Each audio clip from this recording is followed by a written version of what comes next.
Quelque part dans la mer des Caraïbes, dans le sud-est de la République d'Haïti, au pied du massif de la Selle, une petite ville, Jacmel. En pile monde qu'on a dit, ah, c'est nègre qui sont dans bois Jacmel. On vient lancer là. Je dis, bon, mais nous Jacmel pour essayer dans bois.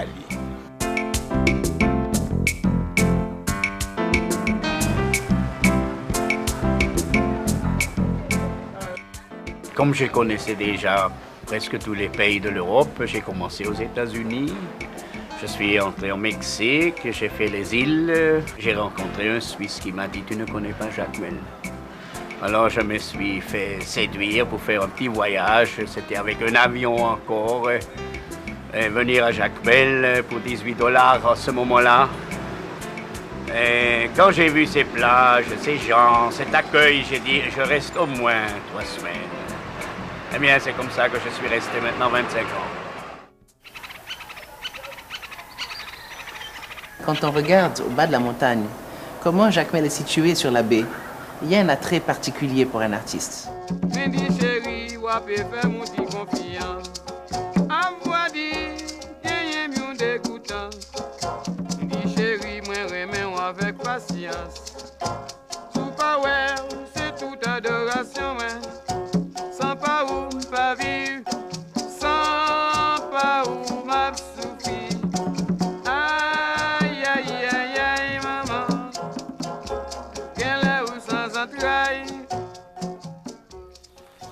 Ville de troubadours et de poètes, ville des artisans, peintres, romanciers et intellectuels.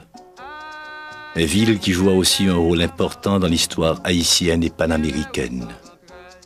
Cette région se serait appelée autrefois Yakimel, nom que lui auraient, semble-t-il, donné les premiers habitants d'Haïti, ce que Colomb, voyant découvrir l'Inde en abordant l'île haïtienne, avait pris pour des Indiens. Ce n'est que plus tard, plus précisément en 1698, durant la colonisation française qui succéda à celle de l'Espagne, que cette région fut rebaptisée Jacmel. Mais que reste-t-il de ce passé, à part ces histoires légendaires que nous racontent encore aujourd'hui les vieillards?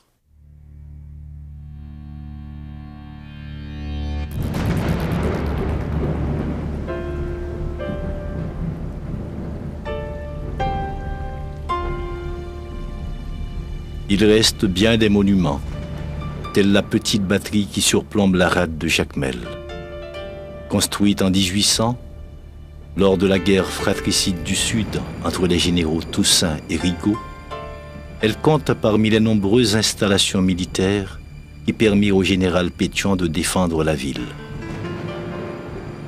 C'est aussi dans cette rade de Jacmel que Miranda, précurseur de l'indépendance vénézuélienne, créa le drapeau du Venezuela et décida de partir en expédition avec 200 jeunes jacméliens prêts à participer à la libération des esclaves du continent. Quelques années plus tard, Simon Bolivar allait lui aussi résider plusieurs mois à Jacmel.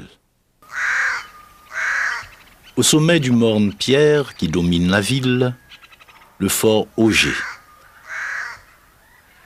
Il fut érigé en 1804 par le général Magloire-Amboise sous l'ordre de Dessalines, chef de l'armée indigène qui craignait un retour éventuel des forces coloniales françaises.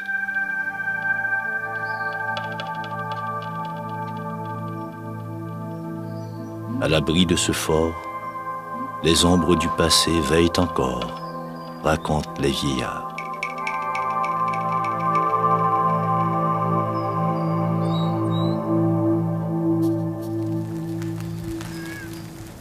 Le 19 septembre 1896, un violent incendie allait dévaster la ville, dont la plupart des maisons étaient construites en bois.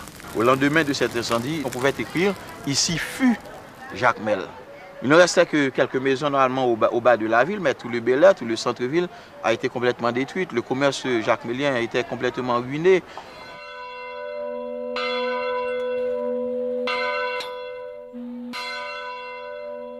Cependant, cette ville a été bien vite reconstruite.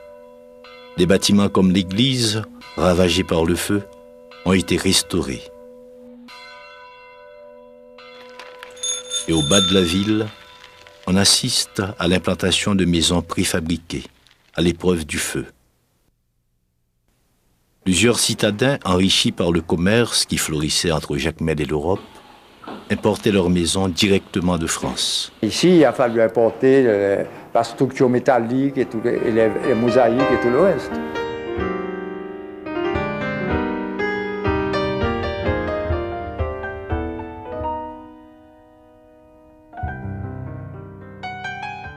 Nous travaillons à une expansion de Jacmel, à un plus grand développement de Jacmel. Et on veut empêcher que dans ce nouveau développement, n'est-ce pas, on ne brise pas. On essaie de garder ce caractère à Jacmel, pour que les maisons aient un style qui se rapproche un peu de ce genre.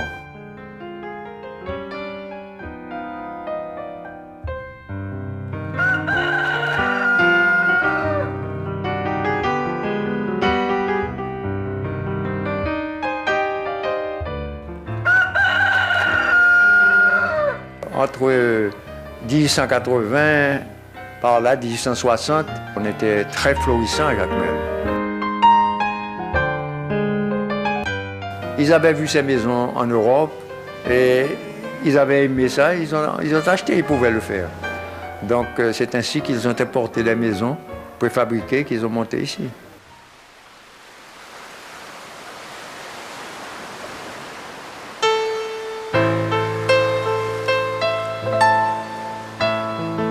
Telle opération n'aurait pas été possible sans le café, qui constituait la principale denrée d'exportation de Jacmel, sa richesse.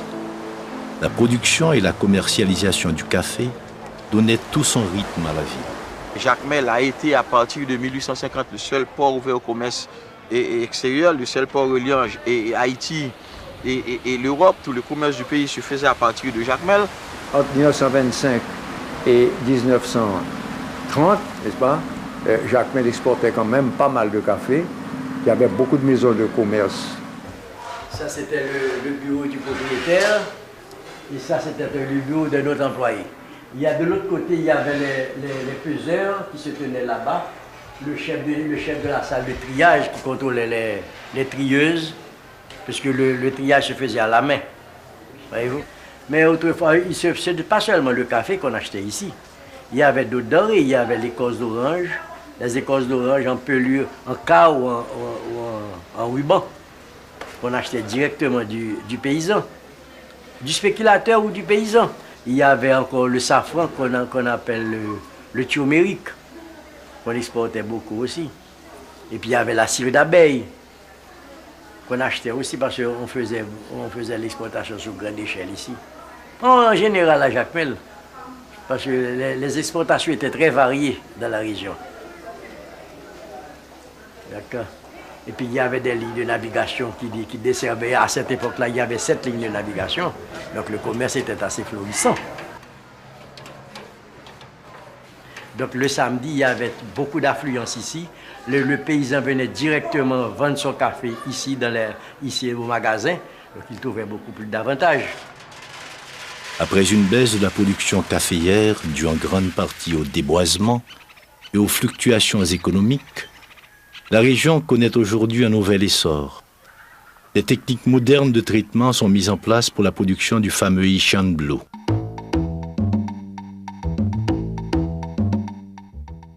Et les planteurs des montagnes se passent désormais du spéculateur intermédiaire.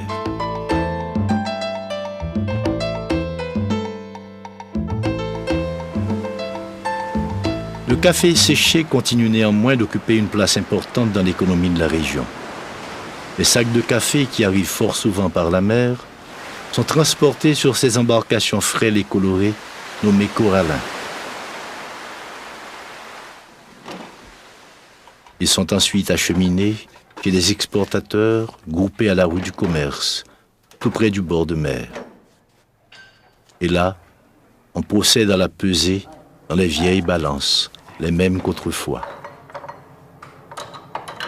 cohabitation têtue du passé et du présent, diraient ces vieillards. La plupart des gens qui viennent, je parle des étrangers, amis ou autres, découvrent Jacmel et la zone et sont complètement subjugués par cet endroit qui reste magique. On ne fait plus tellement de café, on ne fait plus tellement de coton, il n'y a plus tout ce qu'il y avait avant dans les années 1920, etc. Mais Jacmel a gardé tout ça, ça reste dans les murs, quoi. Ça reste, on le sent, comme s'il y avait encore des fantômes là, qui étaient là et qui sont présents tout le temps. C'est assez curieux comme endroit. C'est vraiment un endroit tout à fait particulier. Les Jacméliens s'enorgueillissent de ne pas rejeter le passé. Enfants, jeunes et vieux se côtoient sur les lieux de travail.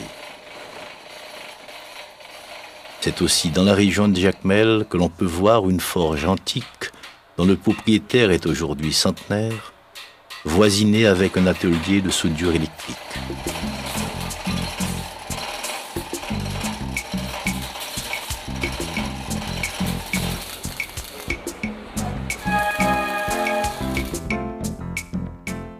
Passé et présent, l'ancien et le nouveau font ici bon ménage. Héritier d'une grande famille jacmélienne, Victor Boucard a décidé de remettre sur pied, avec des moyens modernes, une industrie autrefois réputée, la production d'huiles essentielles. Il y a un principe très moderne dans l'industrie maintenant, c'est ce qu'on appelle la cogénération. Et c'est ce qu'on a voulu faire, c'est-à-dire que dans notre usine, nous faisons différents produits qui se font tous sous le même toit, quoi. Dans le cas, par exemple, du clairin, où il nous faut moudre la canne, passer la canne par le moulin, la bagasse, une fois séchée, sert à alimenter la chaudière. La chaudière qui nous donne la vapeur pour la distillation, on fait d'abord de l'électricité avec. Et c'est à la sortie de la turbine que nous prenons la vapeur maintenant pour les différentes distillations.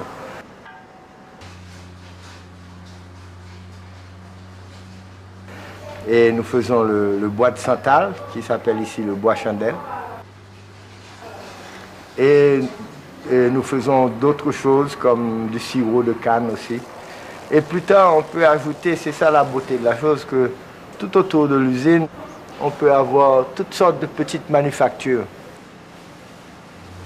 C'est un des grands plaisirs que nous avons et de travailler en Haïti, c'est que nous trouvons une main-d'œuvre qui s'empresse à vouloir faire bien, à apprendre. Quand je suis arrivé à Jacmel en fin 1986, personne ne savait construire une maquette de bateau, puisque c'est pour ça que j'étais venu. Et en un an et demi, parce que j'ai quand même eu 1 an et demi de formation à peu près, les gens savaient très bien faire les maquettes de bateaux. Donc il y a une souplesse d'adaptation qui est très intéressante. Bruno a formé Enso, et aujourd'hui, Enso fonde sa propre entreprise de fabrication de bateaux miniatures qui emploie près d'une vingtaine de personnes.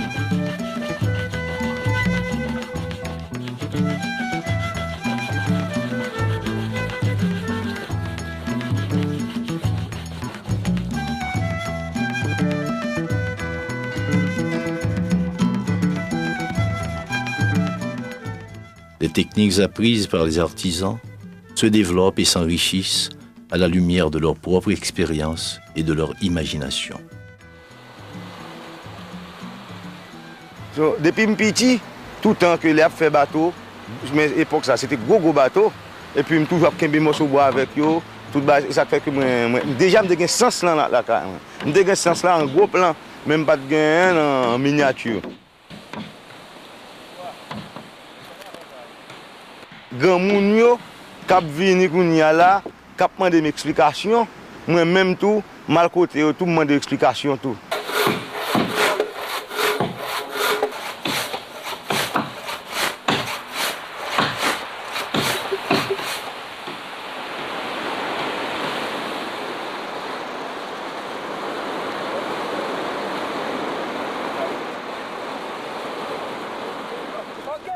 Ici, rien n'est négligé. Tout ce qui se trouve dans la nature peut être transformé en objet d'art.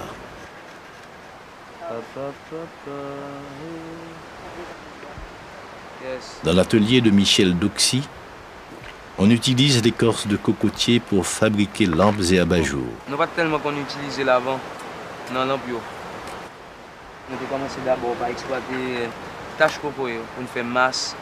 Nous faisons quelques abat-jours avec tout, mais applique mural. Et puis on comme ça, nous commençons par appliquer sur quelques calebasses, tant que ça, pour faire des expressions. Et puis nous pensons tout capable de marcher. Nous commençons à entreprendre une production lampe calebasse combinée avec cuir pour faire bordure, mais avec tamis coco.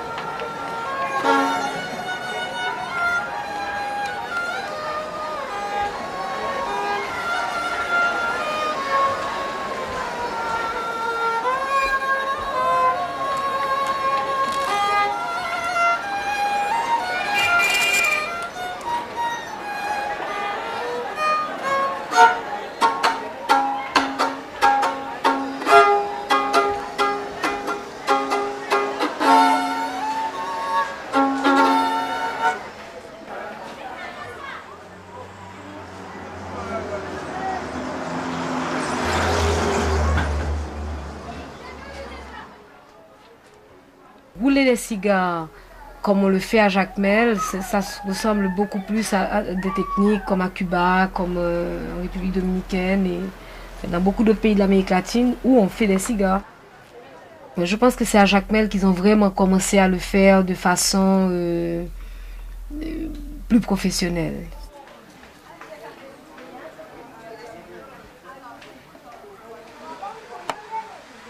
Jacmel a un cachet spécial et puis ça n'a pas été... Et puis il y a une demande pour Jacmel, c'est-à-dire qu'on a amené beaucoup d'étrangers à Jacmel.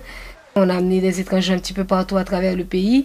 Et quand ils ont vu Jacmel, ils ont vu la place, la grande place là où tu as la pension Alexandra, où tu as toute cette maison, toutes ces anciennes halles où on faisait du café. C'est-à-dire qu'ils ont senti qu'il y a quelque chose dans cette ville. Si on la remet en condition, on peut vraiment avoir une petite ville comme on les voyait autrefois dans la Caraïbe. C'est une ville qui a su préserver ses traditions. Le sorbet, communément appelé crème sobtier, se prépare encore aujourd'hui dans les rues. Jacmel est un vaste atelier. Les artisans sont partout. Et c'est de leurs mains que sortiront les masques du carnaval célébrés ici depuis des décennies.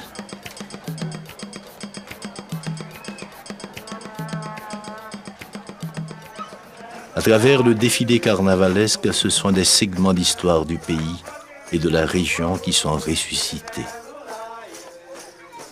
C'était comme un grand théâtre populaire où il y avait pas mal de rôles de Mardi Gras. Il faut que la lumière soit faite, c'est Le carnaval demeure l'une des plus vieilles traditions de Jacmel. Cette fête populaire, hautement célébrée chaque année à travers toute la ville, ne cesse d'attirer toutes sortes de visiteurs. Son originalité est due à la beauté et à la variété de ses masques, de ses costumes, de ses groupes musicaux qui gagnent les rues à pied.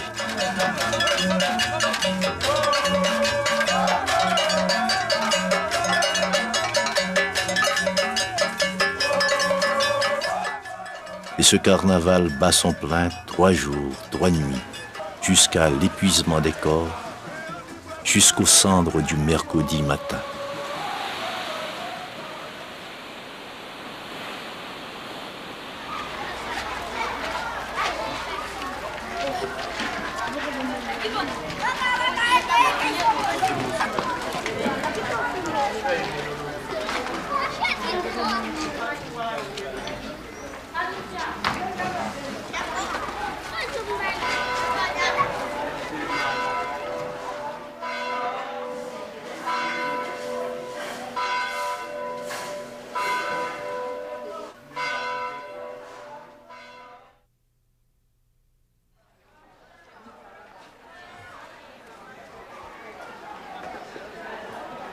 Au cœur de Jacmel se trouve le marché Enfer, importé d'Europe en 1895.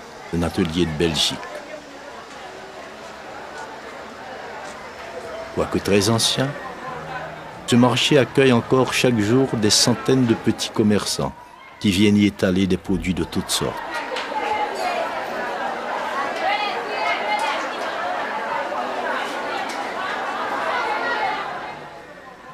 Ce marché nécessite, il est vrai, des travaux de réhabilitation, travaux qui devront tenir compte de l'architecture originale tout en évitant d'affecter ou de défigurer l'environnement, comme ce fut le cas pour cette maison où vécut Simon Bolivar et dont il ne reste hélas que cette plaque comme souvenir.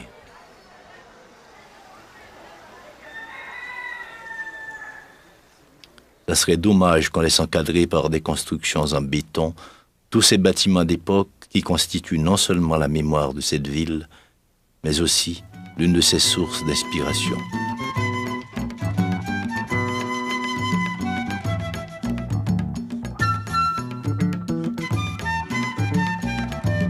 C'est ce cadre qui a séduit Ronald Meuse.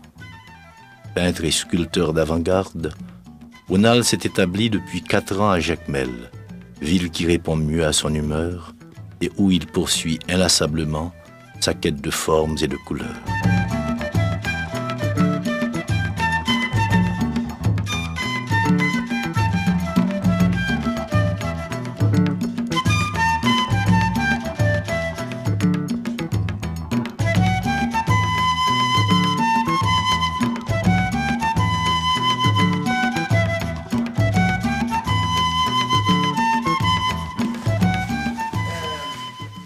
Moreau, artiste peintre, a lui aussi fondé un atelier d'artisanat et l'influence de ses créations s'étend bien au-delà de la région.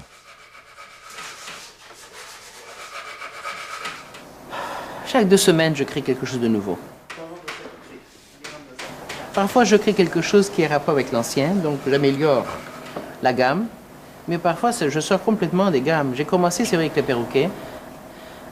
Après, ça nous avait introduit les fleurs. Les fleurs sont en grande demande maintenant. Nous avons introduit les fruits, les légumes. Ça marche très bien. Et maintenant, nous sommes en train de rentrer dans l'architecture haïtienne. Et j'ai fait une fenêtre, un miroir de fenêtre basé sur la fenêtre du manoir Alexandra. Ça a eu un succès extraordinaire. On a fait des petites fenêtres. Construit après l'incendie, le manoir Alexandra est l'une des plus vieilles maisons de la ville. Situé sur la place, il domine toute la baie. De l'orme Simonis, né, dit-on, à la fin du XIXe siècle, est peut-être, ou sans nul doute, plus vieux que le manoir Alexandra. Normalement, c'est eux-mêmes qui comme plus grand, qui vient dans Jacmel là. Mais qu'on y a qui? Pas plus vieux, non. Ouais. Ça plus vieux. Mourir. Mourir? Oui, Parmi les vieux monuments, il y a aussi l'ancienne usine hydroélectrique, construite par Adrien Boucard père. Cette usine a fonctionné jusqu'en 1976, date à laquelle elle fut remplacée par une usine d'État plus moderne. Cette dernière représente en fait la 3e de la région, puisqu'avant même l'usine Boucard, il y eut une première tentative d'électrification de la ville. C'est la première ville de la Caraïbe à bénéficier normalement de l'électricité le 24 décembre 1895 avec les premiers essais. Tout ça, c'est grâce à l'effort d'un député d'alors, Atis Charmant.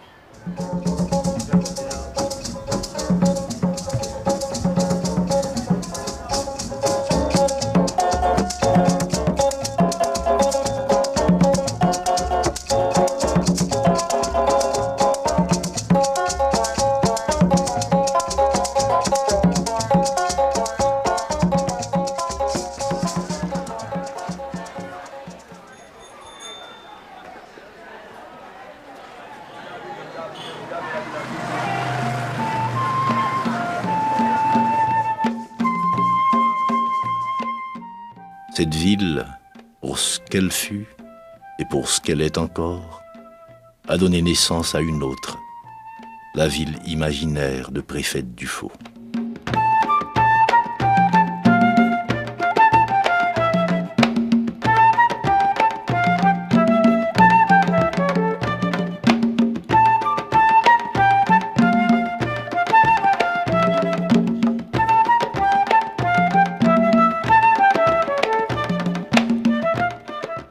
monter sur la montagne, la porte.